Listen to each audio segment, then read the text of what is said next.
নমস্কার, আজকে চলে এসেছি আবারও একটি নতুন রেসিডেন্সিয়াল প্রপার্টি নিয়ে। সামনে আপনাকে এলিভেটর পয়েন্ট হয়ে আপনার ফ্ল্যাটের দিকে আপনাকে নিয়ে যাচ্ছি। এটি আপনার এন্ট্রি পয়েন্ট। এখান থেকে আমি এগোচ্ছি আপনার ফ্ল্যাটের দিকে। এটি আপনার লিভিং কাম ডাইনিং এরিয়া এবং এর সাথেই আপনার ওপেন কিচেন, ক্রস ভেন্টিলেশন। এখান থেকে আমি এগোচ্ছি আপনার বেডরুমের দিকে। আমি যদি কনসিডার করি এটি আপনার বেডরুম নাম্বার 1, অর্থাৎ এটা আপনার মাস্টার বেডরুম। ক্রস ভেন্টিলেশন আপনাকে আমি কোণ টু কোণ দেখাচ্ছি। এখান থেকে দেখাচ্ছি আপনাকে আপনার অ্যাটাচ টয়লেট, অর্থাৎ proper WC। Tiles fittings complete হয়ে গেছে, শুধুমাত্র ফিটিংস কমপ্লিট হয়নি যেহেতু এটি আনসোল ইউনিট। ওপরে আপনাকে একটি লফট এরিয়া করা রয়েছে, এখানে আপনার প্রয়োজনীয় জিনিস আপনি রাখতে পারেন।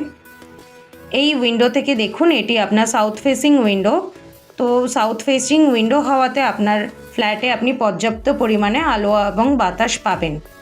এখান থেকে আমি নিয়ে যাচ্ছি আপনার ব্যালকনির দিকে। একটি সার্ভিস ব্যালকনি, গ্লাস দিয়ে কভার আপ করা রয়েছে এবং সামনের ভিউটা দেখুন, আপনি এরকম একটি ভিউয়ের সম্মুখীন হবেন।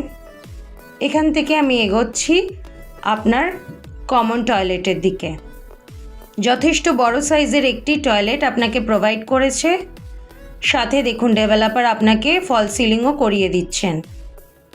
টাইলস দিয়ে কভার আপ করা রয়েছে। এখান থেকে এগোচ্ছি আপনার লিভিং কাম ডাইনিং এরিয়ার দিকে। লিভিং কাম ডাইনিং এরিয়াতে আপনাকে ক্রস ভেন্টিলেশন করে দিয়েছেন, সাথে আপনাকে আবার দেখাচ্ছি আপনার ফল সিলিং। যথেষ্ট বড় সাইজের আপনার লিভিং কাম ডাইনিং এরিয়া। এখান থেকে আমি এগোচ্ছি আপনার সেকেন্ড বেডরুম, অর্থাৎ আপনার দ্বিতীয় বেডরুমের দিকে। অ্যাগেইন ক্রস ভেন্টিলেশন, টাইলস দিয়ে কভার আপ করা। আমি আজকে ইন্ট্রোডিউস করতে চলেছি একটি 3 BHK। যাদের পার্টিকুলার নিউ টাউন অ্যাকশন এরিয়া 1-এ 3 BHK রিকোয়ারমেন্ট রয়েছে, তাদের জন্য আমি আজকে 1100 স্কোয়ার ফিটের এই ফ্ল্যাটটি ইন্ট্রোডিউস করলাম। আপনাকে দেখাচ্ছি ফল সিলিংয়ের কাজ চলছে। ফ্ল্যাটটি রয়েছে G+4 স্টোরেড বিল্ডিং। ফার্স্ট ফ্লোরে আপনি এটি পেয়ে যাবেন। এখান থেকে আমি এগোচ্ছি আপনার ফাইনাল বেডরুমের দিকে, অর্থাৎ আপনার থার্ড বেডরুম। দেখুন, আপনাকে টাইলস দিয়ে কভার আপ তো করেই দিয়েছে। এগেইন এই বেডরুমেও আপনার cross ventilation, south and east facing window. সামনের দিকের ভিউটা আপনি খানিকটা এরকমের সম্মুখীন হবেন, যেহেতু রেসিডেন্সিয়াল এরিয়া এখনও পর্যন্ত হয়নি।